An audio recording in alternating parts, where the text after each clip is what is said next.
En abril de 1912, el barco más grande y lujoso de su tiempo partió de Southampton, Inglaterra, rumbo a Nueva York.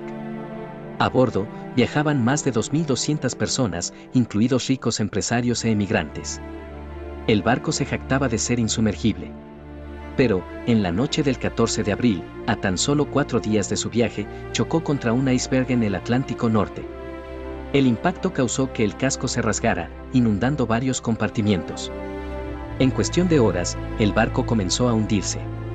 Debido a la falta de botes salvavidas, más de 1.500 personas perdieron la vida. El desastre del barco más famoso de su tiempo sigue siendo una de las tragedias más grandes de la historia marítima.